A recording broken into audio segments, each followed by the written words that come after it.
Ellen, we go so far back. Don't tell these people how far back we go. I know, but I wear t-shirts. I don't know what that means. Anyway, all right, let's I mean, do all that. Okay, All right. I got to take two if the joke didn't work. I No, mean, I don't want no problem. No, it's okay. No, hold on. Hey, so Now, what time would your party start, let's say? like 9:30. Really, that early? Yeah. I could make that. Yeah. But I could think of you of starting a party at like midnight. Like what time will it go till? That's a different type of party. Uh-huh. No, it'll go from like 9:30 to like maybe 3 o'clock, 3 o'clock. And then, you know, we have the top 2 floors of the hotel. Mm-hmm. And then it will carry on there? Yeah. Then no, I mean the after party. No, I know about them. The more people figure out what Diddy is about, the more things start to make sense. Oh, and I never thought it would get to this point, but Steven Twitch Boss has joined the conversation. Yo, Ellen, we go so far back. Don't tell these people how far back we go. I know, but I wear t-shirts. I don't know what that means. Anyway, all right, let's I mean, do all that. okay, All right. I got to take two if the joke didn't work. I No, mean, I don't want no problem. No, it's okay. No, hold on. Hey, so Twitch was unquestionably one of the most adored personalities on daytime TV and the lifeblood of the Ellen DeGeneres show. But was there anything more sinister going on in the background, behind the lights, the celebrity, and the smooth dancing? The whispers are starting to become louder once more. According to what I am currently learning, Twitch might have killed himself because he was starting to reveal some of the hardships he had to endure in Hollywood. I am referring to the now famous Diddy freak-offs, for example, allegedly. And what do you know? It was all allegedly related to Ellen DeGeneres. What time do you stay up till? I stay up till like maybe 6 in the morning. I'm back up at like 10:30, 11. 6 in the morning. What do you do every night till 6 in the morning? You don't go to clubs every night. No, I mean, I make love a lot. That's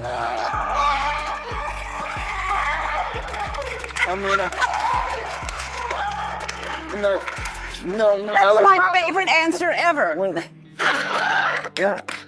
I told you when I came on the show I was gonna be completely honest and expose myself to the world. Basically, folks are now wondering if Twitch saw anything because he has been with Ellen everywhere. Did he receive an invitation to those notorious parties we frequently hear about? Was Twitch compelled to commit suicide because he was involved in something he did not sign up for? Recall that there was a story of a note left by Twitch. The LAPD also confirmed that he mentioned previous difficulties he was still having, even though the investigators who discovered the message did not elaborate on what it said. However, this is where things become even more bizarre. According to internet speculations, Twitch may have captured a voicemail or similar recording regarding the actual events that took place during these exclusive events. Additionally, there was a lot of serious discussion regarding Diddy's free calls. So, are these merely conspiracies on the internet, or is the story about something else? Love, take a seat. People argued that Twitch's death did not make sense at the time because, among other things, he had recently celebrated his 9th anniversary with his wife Allison by posting old photos from their wedding and saying, "Happy anniversary, my love," at Allison Holker, #9 years. Furthermore, Twitch and Allison were discussing the possibility of having a second child. Therefore, it was illogical for him to simply end his own life. Fans naturally began investigating to see if there was a reason why Twitch decided to end his life. Additionally, it was frequently mentioned that Twitch planned to expose Ellen, so she staged his death to make it appear as though he committed suicide. Naturally, it did not help that Twitch's pal Todrick Hall said that the Ellen DeGeneres incident was putting pressure on Twitch. He was on Ellen and Ellen was being canceled. People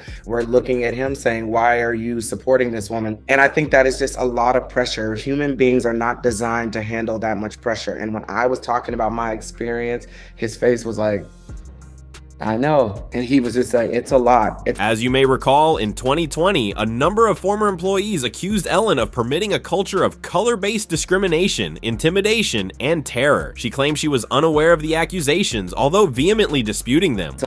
As you may have heard, this summer there were allegations of a toxic work environment at our show, and then there was an investigation. I learned that things happened here that never should have happened. I take that very seriously, and I want to say I am so sorry to the people who were affected. I know that I'm in a position of privilege and power, and I realize that with that comes responsibility, and I take responsibility for what happens at my show. This is the Ellen DeGeneres Show. I am Ellen DeGeneres. My name is there. My name is there. My name is on underwear. We have had a lot of conversations over the last few weeks about the show, our workplace, and what we want for the future. We have made the necessary changes, and today we are starting a new chapter. Well, some claim that Twitch's stress was caused by the show's pressure, but that was not the only one. According to the rumors, Twitch might have discovered inappropriate information on Ellen and other business figures such as Diddy. The problem is that Twitch was also close to Ellen, and because of their friendship, she reportedly took him to 2 of Diddy's parties, among other venues in Hollywood. Diddy was not a frequent guest on the Ellen show throughout the years. As everyone who followed the show knows, in one specific interview, Diddy even asked Ellen why she never showed up to his parties. So tell me about your birthday party. Am I invited? Yes. Yes, you're definitely invited. I invite you to all my parties. You just haven't seemed to show up. No, well, is it on the East Coast? Yes. Well, that's why. Why don't you have one here on the West Coast? Because I work all the time. Okay, well, maybe I have one extra. Ellen was invited to all of the parties, but she never went because they were too far away, not because she thought they were too dubious. What is even more intriguing is that Diddy informed Ellen that parties that begin after midnight are a different kind of party, and it seemed like Ellen understood exactly what he was talking about. This same Ellen has also been pictured with Diddy at his events, so it is possible that she eventually found time to go to the parties. Given that we are discussing someone who was involved in the Wayfair scandal involving the sale of furniture at exorbitant prices with children inside, it has been suggested on a few occasions that Ellen may have attended the less well-publicized events at Diddy's house, where disturbing and possibly illegal activities allegedly occurred. At the time the scandal was making headlines, it was reported that the cabinets were being sold for up to $10,000, and that their names were linked to people who had been reported missing, including Naraya, Olivia, Samaya, and Yaritza Ellen were in the center of this controversy.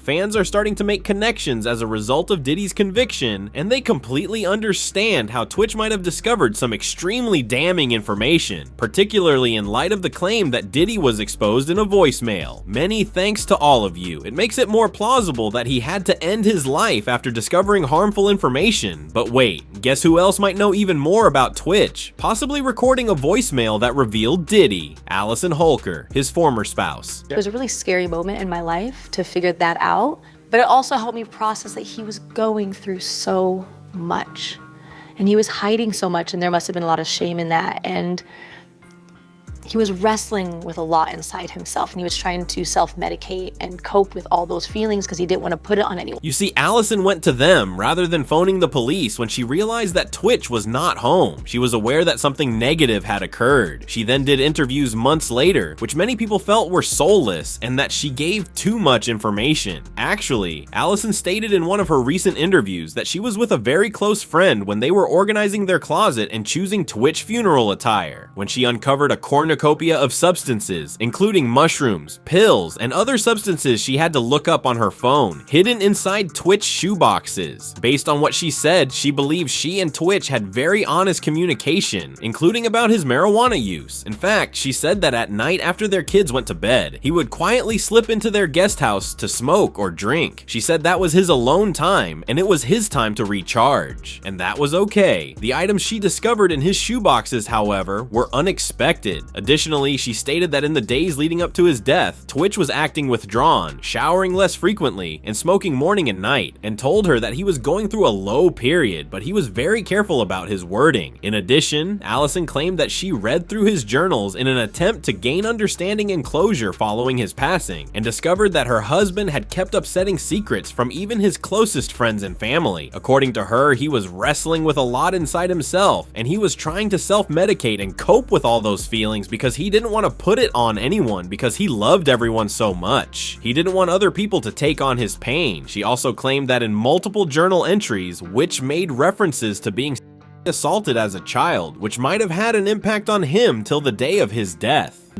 Allison has received a lot of flack for appearing shady and knowing exactly what was going on, in addition to insulting tWitch and his family by disclosing too much. Dariel, tWitch's cousin, was one of the family members who revealed that Allison made the family sign non-disclosure agreements in order for them to attend his funeral. And after stating that she doesn't care about the NDA, Dariel also wrote that contrary to what Allison was trying to imply, Twitch wasn't an addict. He smoked weed and was actively trying to quit, but he wasn't some junkie. Furthermore, Dre, Twitch's brother, asserted that his side of the family has not been allowed to see the kids since his brother's death. In fact, he claimed on Instagram that his mother and grandparents were being treated disrespectfully and excluded from family matters while they attempted to come to terms with Twitch's passing. Dre went on to say that his late brother's 3 children had had very little contact with their grandmother and the rest of the family without specifically mentioning their mother. He said that Allison was preventing them from seeing the kids because the family disagreed with some of the requirements of the NDA she had given them to sign. I am not sure what exactly was in the NDA that she was making her family members sign, but rumors have it that it contained a lot more. Indeed, since Twitch's passing, there have been rumors that Allison is concealing something. What precisely did Twitch blunder into? We must now ask.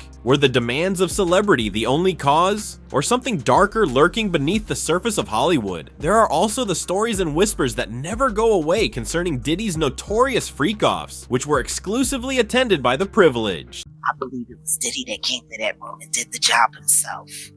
I know that you were the first, one of the first ones at Clive's party to speak about Whitney's passing the other day. Yes. And that was, did you know her well? Yes, I did. He says prosecutors portrayed him as a monster who controlled people and plied them with threats, money, brandishing guns. After those messages between Diddy and Cassie were read in court, everyone believed that Diddy would actually get out of this problem. Combs' habits.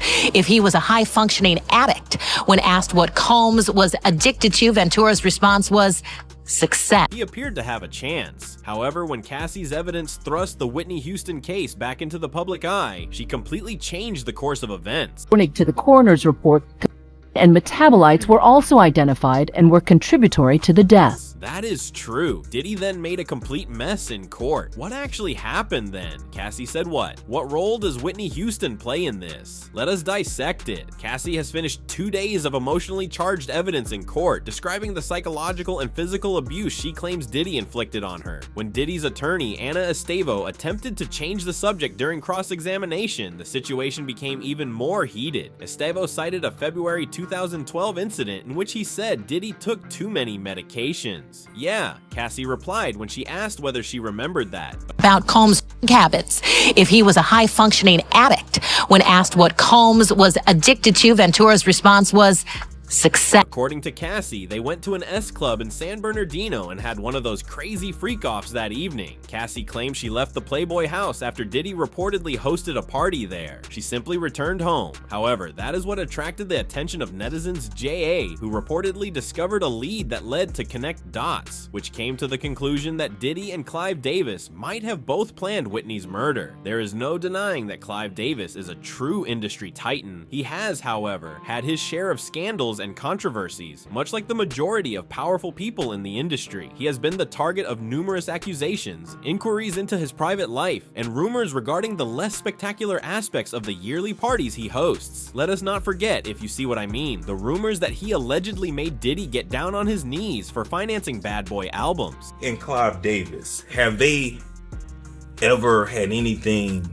past business? Clive appeared to distance themselves from Diddy when he was arrested. Diddy is reportedly still invited to Clive Davis's spectacular pre-Grammy party, despite the fact that he was already facing significant criticism from a group of women's essay claims prior to the lawsuit. Rumor has it that puffies are always invited to parties and are treated like VIPs. No inquiries were made. Here's the twist though. In 2024, a perceptive observer saw that Diddy was not quite prominent on the digital invitation for the party. Prior to 2024, he was the center of attention with 3 glam pictures. However, he hardly made an appearance in 2024, merely lounging behind Jay-Z and Beyonce from the 2020 celebration he attended.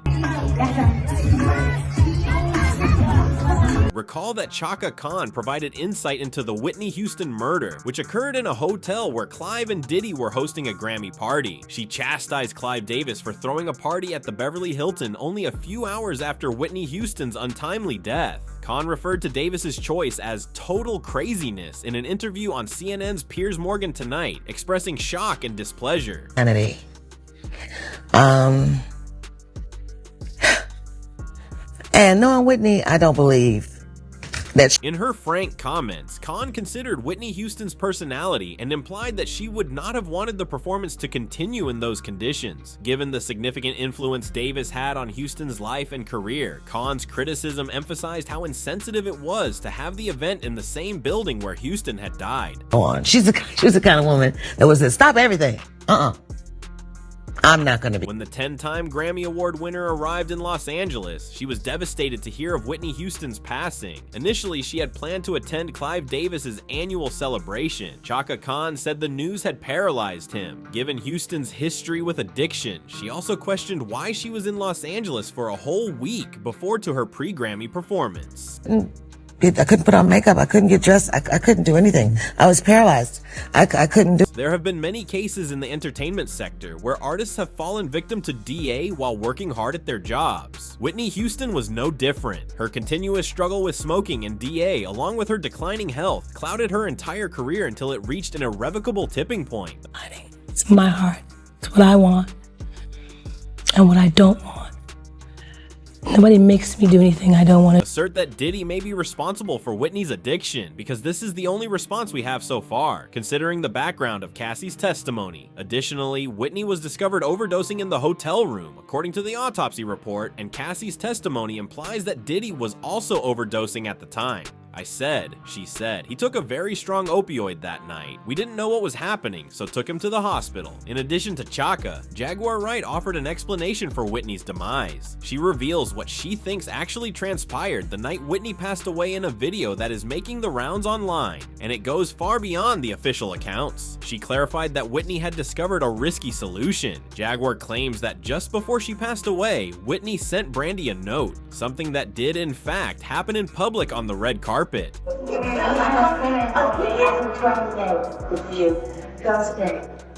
Brandy was frightened after reading the note, which revealed important details regarding what Whitney had found.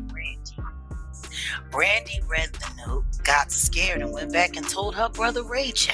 Claimed Ray J, Brandy's brother, who was apparently seeing Whitney at the time, was then informed. According to reports, Ray J then returned and informed Diddy of the contents of the memo. Jaguar implies that Diddy brought the material to music boss Clive Davis after learning what Whitney allegedly knew. From there, things become more gloomy. According to Jaguar, Diddy told Ray J to enter Whitney's hotel room and make her comfortable. Jaguar thinks Diddy went into the room himself and finished the job once she was at ease, suggesting that he was directly responsible for Whitney's demise. Asserted that Diddy later attempted to appear and console Whitney when Ray J was detained at the hotel for hours after the incident, preventing him from leaving. That day, Whitney Houston, along with her family and friends, checked into the Beverly Hilton Hotel as the biggest names in the music business gathered in Los Angeles for the Grammy Awards. Houston's mentor, Clive Davis, had a pre-Grammy party before the Grammys as a tradition. Houston's assistant, Mary Jones, laid her dress out on the bed and walked out of the room as the celebrations for that evening got begun. Before the coroner's report shed light on what happened during the short time Jones was away, it was unknown why Houston was found unconscious and face down in a bathtub filled with water when she returned. Houston was tragically declared dead at the site at 3:55 p.m. that same day. It happened here at 3:43 yesterday afternoon when a member of Houston's entourage located her body inside this hotel. So far, police and the coroner are refusing. Additionally, when conducting the investigation, the authorities found a spoon that had a white crystal-like substance near Whitney Houston, as well as an open bottle of champagne. During the post-mortem, a number of drugs were also discovered in her system, including an antidepressant, a muscle relaxant, and an allergy medication. According to the coroner's report, which was made public a few weeks later, Houston's death was caused by heart disease and the usage of C. Additionally, the use of D's was at the center of Diddy's lawsuit at the time. In addition to drinking, there are rumors that he coerced other rappers into using the drug, and he is dealing with that in court. Holmes allegedly used lies, threats, and violence to threaten and coerce women to have sex with him in front of male escorts. Connected to Diddy in a lawsuit brought by Rodney Jones, Diddy's former song producer. He alleged it was required all employees from the butler, the chef, to the housekeepers to walk around with a pouch or fanny pack filled with CGHB, ecstasy, M gummies, 100, 250 millig's each, and Tucci, a pink D that is a combination of ecstasy and C. According to the lawsuit, Diddy preferred a drug called Pink C 2CB or 2C. This chemical is a combination of ecstasy and C and is categorized as phenylethylamine, 2CB. Is the coke, but they take the ketamine and cook it up, and they fold it into the cup. Diddy's excessive use of such unpleasant chemicals during his freak-offs is a cause for concern in his current circumstances. Many individuals are now beginning to understand that this chemical may be the cause of what transpired in separate bedrooms behind closed doors. Given the past of his victims, Jaguar Wright is among those who have publicly asserted that Diddy may have used this kind of D. The D can numb any type of pain since it is so powerful. Because of this, many of his victims are unable to recall the specifics of their ordeal. How many times I got these? This is wild. Now, since Clive and Diddy have been close since ages and both have same desires, these people suggest that it might be possible that Clive, with the help of Diddy, might have made Whitney addicted. During one of their parties, they might have taken advantage of her and overdosed, which ultimately led to her death. That's it for today. See you in the next video. Until then, goodbye.